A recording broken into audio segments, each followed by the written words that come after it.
Muchas gracias a los organizadores del Congreso Internacional de Innovación Educativa, a las personas que se encargan de su organización y a las instituciones por esta invitación para compartir con ustedes algunas ideas sobre el tema ciencia, tecnología, sociedad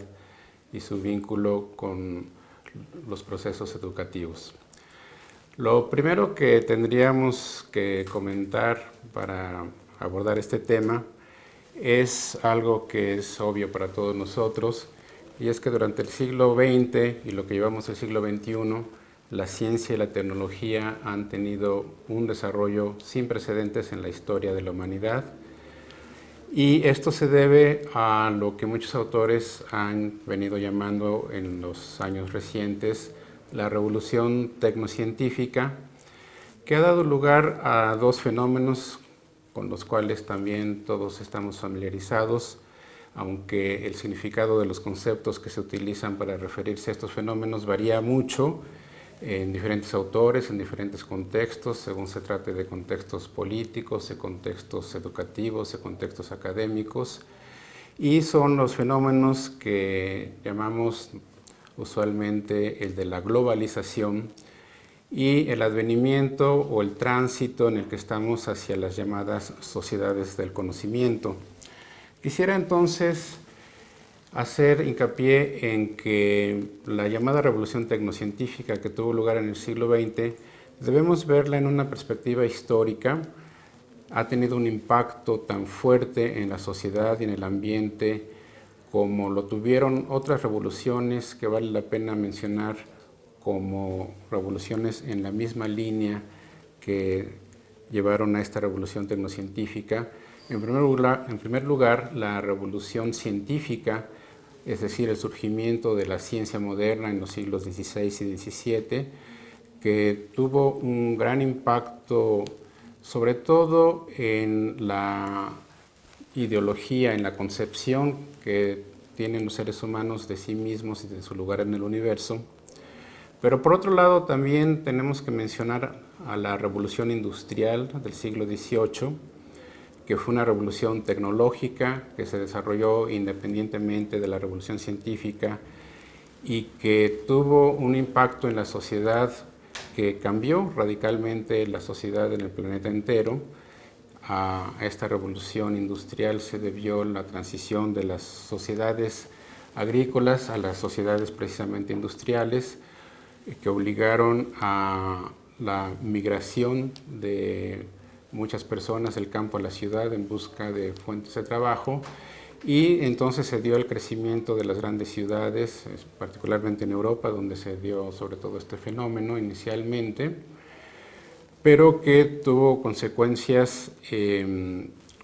cambiaron radicalmente a la sociedad. Entre estas consecuencias podemos mencionar el cambio en la forma de producción económica, es decir, de formas de producción centradas en la agricultura, pasamos a la forma de producción centrada en la tecnología, en las industrias basadas en tecnología. Y aquí podemos hacer un breve paréntesis para comentar dos conceptos que nos importa tener en cuenta para esta charla, y es el de distinguir entre técnica y tecnología. Podríamos pensar en el concepto de técnica en un sentido más general, como el concepto más amplio, que significa particularmente la acción humana que transforma la realidad, que transforma objetos, y que este es su principal objetivo, la transformación de la realidad. Entonces podemos pensar en un sistema técnico muy sencillo como simplemente una persona que toma una piedra, que pule otra piedra para fabricar un cuchillo, y aquí tenemos un sistema técnico en donde desde luego hay uso de conocimiento, pero no necesitamos conocimiento científico. Mientras que cuando hablamos de tecnología, utilizamos este concepto en el sentido de que los sistemas técnicos que incorporan conocimiento científico que por lo general es producido fuera de esos mismos sistemas tecnológicos, pero ellos lo incorporan y entonces tenemos un sistema tecnológico, es decir, la tecnología sería un tipo especial de técnica que incorpora conocimiento científico.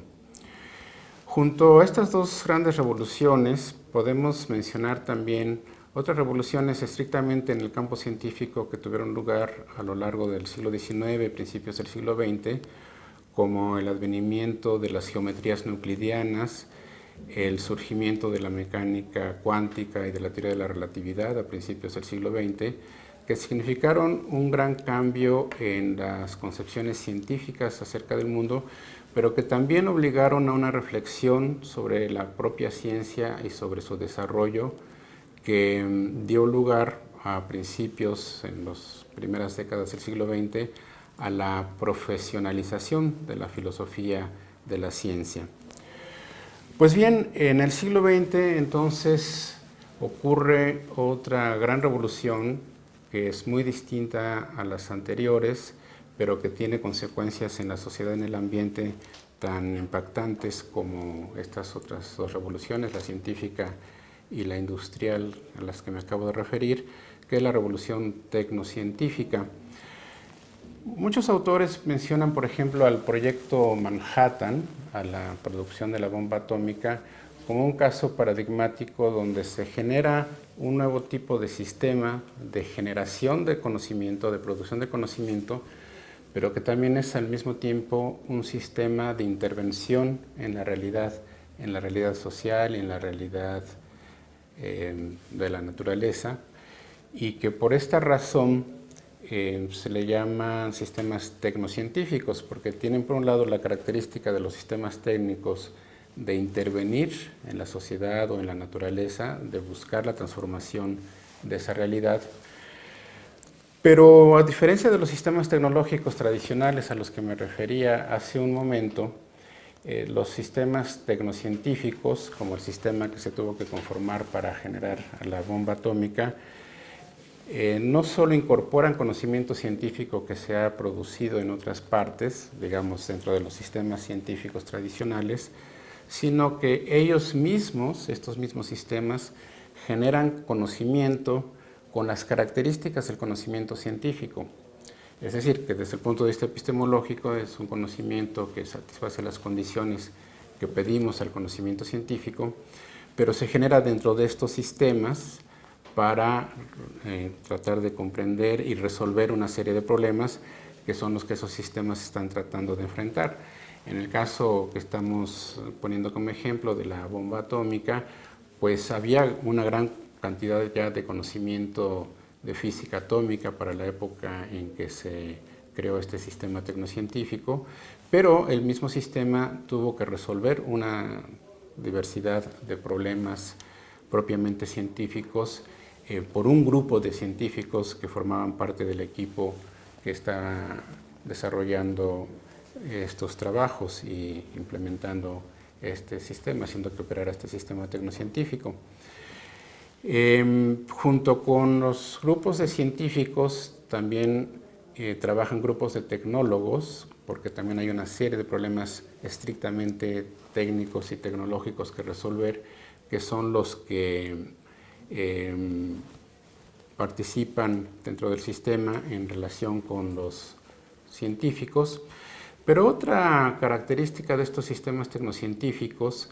es que son de una complejidad tal que requieren una gestión especializada. Entonces también se han caracterizado por generar ellos mismos un grupo de gestores que son los que administran y llevan, valga la redundancia, la gestión del sistema. Y además tienen una característica adicional, que es la de que normalmente requieren gran financiamiento. De nueva cuenta, el ejemplo que estamos utilizando pues es un caso que requiere un gran financiamiento, que históricamente lo ofreció principalmente el gobierno de los Estados Unidos, pero normalmente son sistemas que requieren para su funcionamiento y su operación una gran cantidad de financiamiento. Entonces el surgimiento de este tipo de sistemas que no son como los sistemas científicos, su objetivo no es únicamente generar conocimiento, el conocimiento científico, y que tienen una estructura distinta a los sistemas tecnológicos, y una característica que podemos subrayar es la que decía, en los sistemas tecnológicos normalmente el conocimiento científico se incorpora a ellos, es un conocimiento que se ha producido desde fuera y se incorpora a ellos, pero en cambio, en el caso de los sistemas tecnocientíficos, ellos mismos generan el conocimiento científico que requieren, aparte de asimilar, desde luego, mucho otro conocimiento que es necesario para ellos. Y en la segunda mitad del siglo XX hemos tenido y hemos sido testigos del desarrollo de muchos sistemas tecnocientíficos. Tenemos el caso de la biotecnología, de la investigación nuclear, de la investigación espacial, el caso de las tecnologías de la información y la comunicación, de la informática, de la investigación en redes satelitales. Y a veces mucha gente cuando piensa en la revolución tecnocientífica tiende a pensar únicamente en las tecnologías de la información y la comunicación, pero tenemos que ver que lo que ocurrió en el siglo XX fue una revolución que va mucho más allá de las transformaciones en las tecnologías de la información y la comunicación, y podemos mencionar otros ejemplos que están causando también gran sensación y que muy pronto vamos a ver consecuencias en la sociedad, en el ambiente, como son los desarrollos de la nanotecnología. Quería subrayar entonces la importancia de esta revolución tecnocientífica porque es la que más impacto está teniendo hoy en día en la sociedad y en el ambiente. Más que la ciencia y la tecnología en el sentido tradicional, son estos sistemas tecnocientíficos los que están produciendo grandes cambios, y es ante ellos que tenemos que responder, particularmente desde el punto de vista de la educación y de los procesos educativos. Y la pregunta es, ¿qué tenemos que hacer frente a los cambios que está imponiendo el cambio científico y tecnológico, particularmente la tecnociencia, y ante esta situación qué deberíamos de hacer?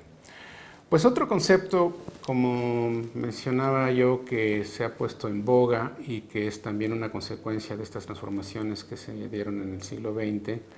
es el de sociedad del conocimiento. Y ciertamente esto es un resultado del desarrollo científico-tecnológico, porque así como en el caso de las transformaciones de la sociedad agrícola a la sociedad industrial se debió a la revolución industrial, o sea, a una revolución tecnológica, ciertamente lo que hemos visto en las últimas décadas es una transformación en los sistemas de producción económica, en donde hace apenas 50 años, pues todavía las grandes industrias típicas de la sociedad industrial estaban basadas en el trabajo manual o intelectual, pero de poca o mediana calificación. Típicamente las industrias de la sociedad industrial, pues las grandes industrias requieren una gran cantidad de trabajadores, una gran cantidad de mano de obra, y lo que hemos visto en las últimas décadas es que han surgido empresas que generan hoy en día la mayor parte de la riqueza del mundo y que tienen relativamente pocos empleados. Piensen ustedes simplemente en la diferencia entre el número de empleados que tiene una compañía petrolera, como Petróleos Mexicanos o cualquiera de las grandes compañías petroleras mundiales,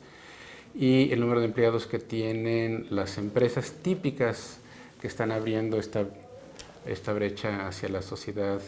del conocimiento, como las empresas de software, como las empresas biotecnológicas, que tienen relativamente pocos empleados, pero en cambio lo que se exige es que tengan una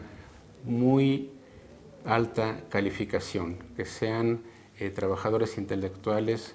con una gran calificación para su trabajo. Y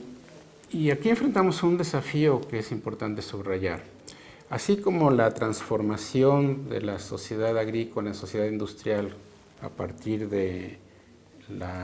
desarrollo tecnológico, ciertamente generó mayor riqueza, pero no necesariamente produjo una sociedad más justa, una sociedad donde hubiera un mejor reparto de esa riqueza y una sociedad más democrática, donde hubiera una participación en los procesos y en la toma de decisiones sobre las políticas educativas, sobre las políticas económicas, sobre las políticas de ciencia, de tecnología y de innovación, como son las políticas que están en boga también hoy en día. Así, el riesgo que estamos corriendo nosotros en estos momentos es que ciertamente estamos transitando hacia una llamada sociedad del conocimiento, pero esa mayor riqueza que se está generando, corremos el riesgo, y de hecho la tendencia que estamos viendo actualmente, desafortunadamente, es una tendencia hacia la concentración de esa riqueza en una capa muy delgada de la población, en vez de que esta riqueza pues se reparte de una manera que podemos considerar justa. Entonces aquí tenemos que hacer una discusión a fondo, que ahora pues solo podemos mencionar en esta charla, entre el concepto que podemos llamar usual de sociedad del conocimiento, que es el que encontramos con mucha frecuencia en los discursos políticos, en la toma de decisión en los ámbitos políticos, y se encuentra también en muchas ocasiones en el ámbito académico este concepto, que es un concepto que reduce la idea de la sociedad del conocimiento a las sociedades cuyas economías están basadas en el conocimiento. Y se piensa sobre todo en el conocimiento científico y tecnológico, que ciertamente, como decía, es un conocimiento que está en la base de los sistemas productivos que se han generado en estas últimas décadas y que está generando mayor riqueza. Pero lo que necesitamos discutir, sobre todo en países como México, los países de América Latina, es cuál sería el modelo de sociedad del conocimiento adecuado para nuestra realidad social y que pudiera orientar las acciones de nosotros todos como ciudadanos, pero también orientar la toma de decisiones en relación con las políticas públicas, en cuestiones educativas, en cuestiones de ciencia, tecnología, innovación, pero también en las cuestiones económicas y en las cuestiones de cultura. Y aquí es donde a mí me gustaría presentar una propuesta alternativa de sociedad del conocimiento. En primer lugar, que sea una sociedad que tenga tres apellidos, que sea justa, que sea democrática y que sea plural. Y enseguida voy a explicar esos adjetivos, esos apellidos. Y la idea fundamental es que llamemos una sociedad del conocimiento a aquellas sociedades en donde sus miembros, los miembros de la sociedad, tienen la capacidad, en primer lugar, de apropiarse de todo el conocimiento que está disponible globalmente, del conocimiento científico y tecnológico, pero que también pensemos en otro tipo de conocimiento. En países como México y países como América Latina, tenemos una gran riqueza de conocimientos que no son científicos y tecnológicos, pero que son conocimientos legítimos. Desde un punto de vista epistemológico, ciertamente podemos encontrar cuáles son los criterios en función de los cuales se producen esos conocimientos y son conocimientos legítimos. Y son los conocimientos tradicionales, por ejemplo, que muchos pueblos indígenas o comunidades indígenas y rurales han desarrollado a veces a lo largo de siglos en cuestiones tan importantes como las cuestiones agrícolas, como cuestiones de salud. La medicina tradicional y el conocimiento de las plantas medicinales es muy importante y constituye una gran riqueza de nuestra cultura. En manejo forestal, en cuestiones de pesca, es decir, en muchos ámbitos tenemos ciertamente una gran riqueza de conocimiento científico y tecnológico, pero también una gran riqueza de muchos otros conocimientos que no son científicos y tecnológicos. Y entonces el primer desafío para una sociedad del conocimiento adecuada para nuestro país tendría que ser el desarrollar la capacidad de los ciudadanos, de toda la gente, de apropiarse, de poder aprovechar los conocimientos que ya existen, tanto en el ámbito científico y tecnológico como fuera de él, como son los conocimientos tradicionales, los conocimientos locales, los conocimientos rurales. Pero desde luego también necesitamos desarrollar la capacidad para generar nuevo conocimiento, no solo apropiarse y aprovechar el que ya existe, eso es muy importante, pero también necesitamos desarrollar esa capacidad de generar nuevo conocimiento, particularmente en relación con problemas específicos que puedan enfrentar diferentes grupos sociales, diferentes comunidades, y que puedan articular ese conocimiento que generen con el conocimiento ya existente, y que, por ejemplo, pueda hacer una articulación de conocimiento científico y tecnológico con los conocimientos tradicionales y locales para comprender mejor un problema que puede ser, digamos, la restauración de un ecosistema. Entonces, quienes viven en este ecosistema, pensemos en un ecosistema, en una cuenca donde hay ríos, donde hay lagos, entonces la gente que vive allí, los pescadores, la gente que vive en la zona, tiene un conocimiento importante del ecosistema y habría que articularlo con los conocimientos científicos y tecnológicos para poder comprender mejor el problema de que se trata y, desde luego, para poder aportar cada uno desde su punto de vista y con sus conocimientos soluciones para resolver el problema en cuestión. Este es un aspecto muy importante y tiene que ver con uno de los apellidos que decía yo, el tipo de sociedad del conocimiento que deberíamos buscar, que es el de que sea democrática. Esto quiere decir que todos los que están involucrados y afectados en relación con un problema particular puedan participar desde la formulación del problema y en la propuesta de soluciones para tratar de resolverlo. El otro apellido que decía es que se trate de una sociedad justa, y aquí el concepto de justicia que utilicemos es fundamental. Hay muchos conceptos de justicia y a lo largo de la historia del pensamiento humano y de la filosofía se han articulado muchos distintos conceptos de justicia, y yo creo que el que nos sirve para nuestros propósitos es una idea de justicia social en el sentido de que todos los miembros de la sociedad puedan desarrollar sus capacidades, puedan tener logros y puedan vivir de acuerdo con las formas en que ellos desean vivir y puedan desarrollar sus planes de vida de manera que puedan obtener los logros que ellos buscan. Y desarrollar esta capacidad es, desde luego, otro de los desafíos que tenemos en los sistemas educativos. Y finalmente, el tercer apellido que mencionaba es el de la pluralidad, el que sea una sociedad plural. Y esto significa que reconozcamos, por ejemplo, en un país como el nuestro, la gran diversidad cultural que tenemos y que la manera de entender las necesidades básicas, por ejemplo, de la gente y las maneras legítimas de resolver esas necesidades básicas, pues dependen de los distintos contextos culturales, y necesitamos tomar en cuenta cuál es la cultura de la gente, cuáles son sus valores, cuál es su cosmovisión, para que la manera en la que se satisfacen, incluso la manera en la que se conciben esas necesidades básicas, sea una forma acorde con sus valores, con su cultura,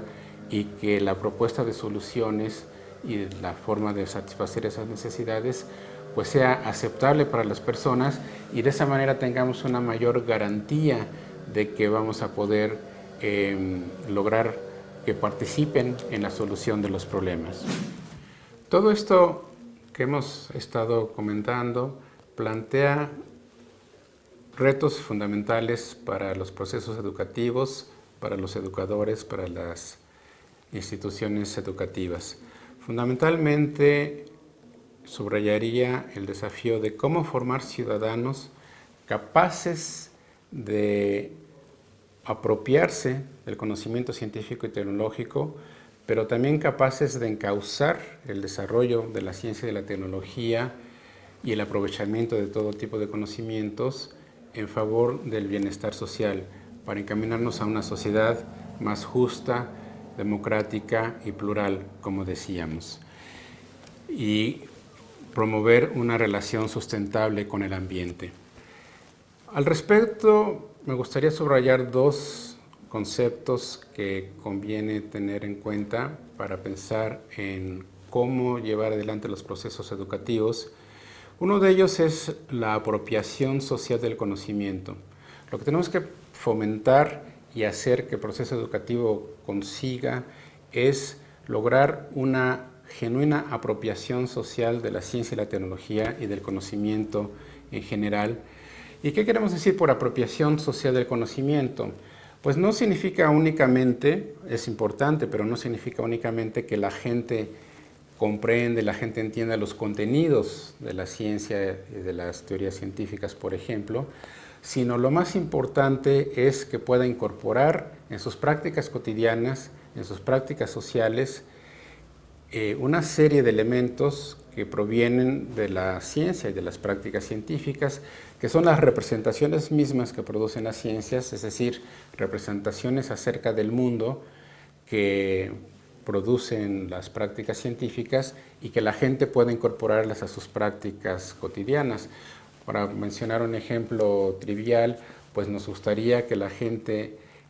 cambie sus hábitos de higiene, tanto personal como en la preparación de alimentos, por ejemplo, porque se hace consciente de que con ciertas prácticas de higiene realmente podemos prevenir enfermedades, y para esto pues se necesita una serie de representaciones que provienen de la ciencia, del conocimiento de lo que son las bacterias, de lo que son los virus, por ejemplo, y cómo producen enfermedades y cómo podemos entonces evitar enfermedades. Entonces esto lo podemos generalizar y es lo que deberíamos de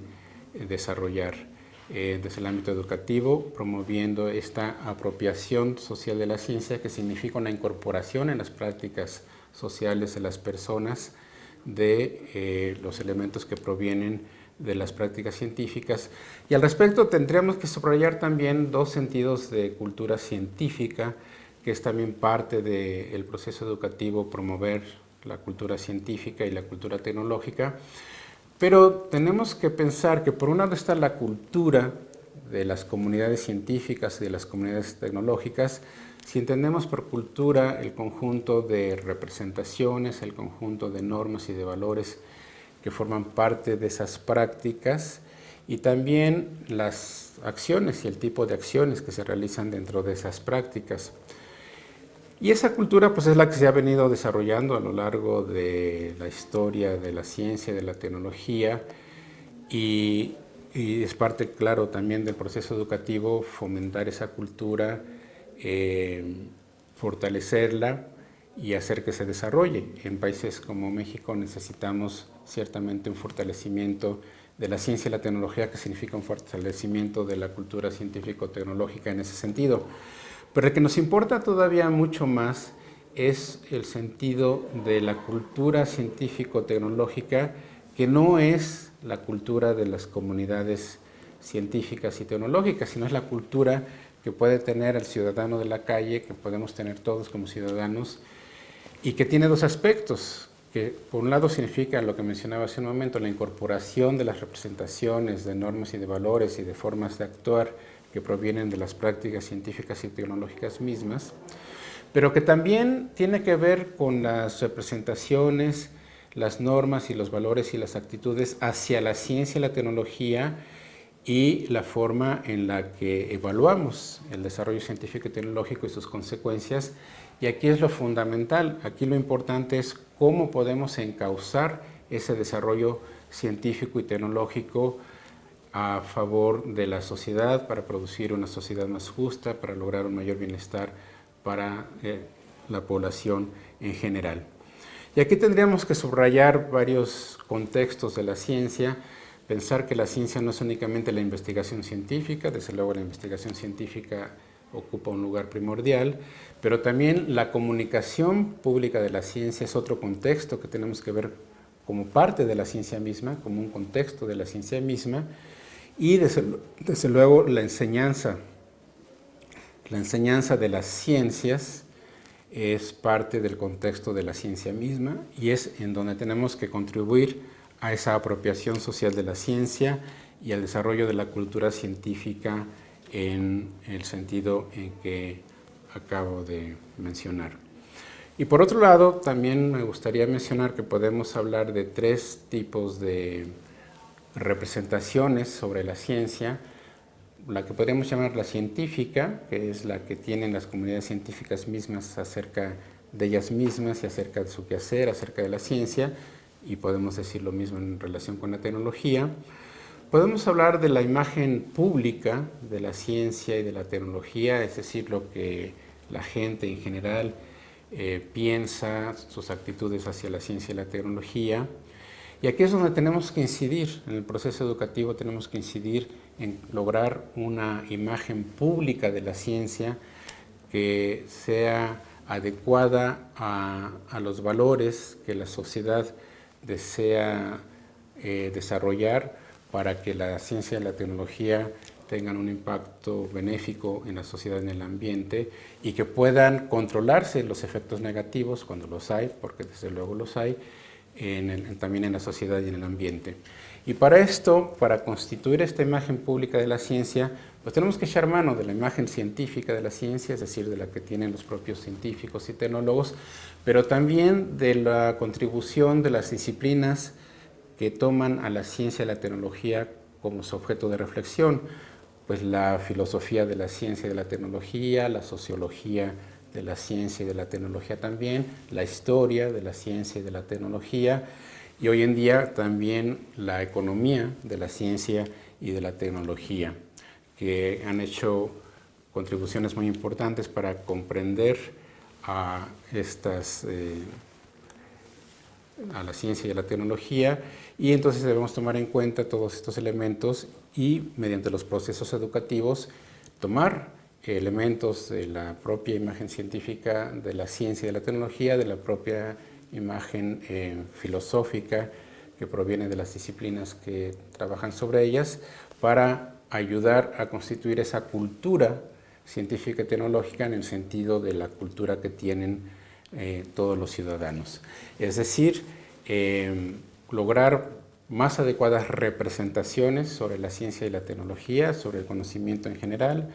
lograr una transformación del sistema axiológico de las prácticas sociales, es decir, de las normas y de los valores en función de los cuales actúa la gente, y también incidir en las formas de comunicación de la gente y en las acciones que realizan para que se logren sus fines de una manera más adecuada. Lo importante para concluir entonces es que la enseñanza de la ciencia no debe estar divorciada de las prácticas cotidianas, de los intereses y de las preocupaciones de la gente. Debemos tomar en cuenta la diversidad de preocupaciones, la diversidad cultural, la diversidad de los contextos en los cuales queremos que se logre esa apropiación de la ciencia y de la tecnología, y la enseñanza de la ciencia pues debe buscar esa transmisión integral de conocimientos y el desarrollo de las actitudes y de las habilidades en todos los ciudadanos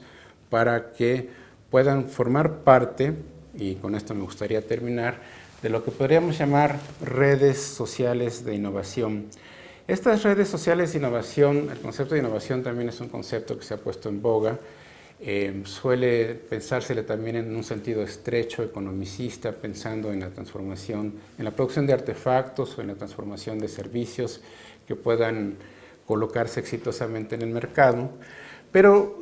podemos pensar en un sentido de innovación mucho más rico, mucho más amplio y más adecuado para la sociedad del conocimiento que deberíamos buscar, que es la capacidad de comprender y de resolver problemas. Y entonces, lo que deberíamos de promover, y yo creo que el gran desafío del sistema educativo, es crear la capacidad de la gente para participar en esto que podríamos llamar redes sociales de innovación, que serían redes en donde participen muy diversos agentes sociales, incluyendo científicos y tecnólogos, políticos y funcionarios, pero también ciudadanos, representantes de los grupos sociales que tienen los problemas que hay que comprender y resolver, y que entre todos, en esta red, mediante una circulación de conocimientos en esta red, entre todos se definan los problemas, cuáles son los problemas que se tienen que abordar, pueda apropiarse el conocimiento que ya existe, científico y tecnológico y de otros tipos, pero puedan generarse también nuevos conocimientos para comprender mejor estos problemas, para tratar de solucionarlos y entre todos realizar las acciones que se requieren para solucionar efectivamente mejor los problemas. Y yo creo que el gran desafío pues, es efectivamente cómo las instituciones educativas, cómo los educadores y cómo los procesos educativos mismos pueden lograr esta transformación, pueden conseguir este cambio de actitudes, este cambio en las prácticas cotidianas y lograr que los ciudadanos desarrollen esta capacidad para participar en redes sociales de innovación, que es finalmente lo que debemos de buscar si buscamos esta sociedad del conocimiento que sea justa, democrática y plural, que sea una sociedad capaz de apropiarse y de aprovechar el conocimiento, de generar nuevo conocimiento para comprender mejor y para resolver de manera satisfactoria, de acuerdo con los diferentes puntos de vista de quienes tienen los problemas, las dificultades que se enfrentan. Muchas gracias.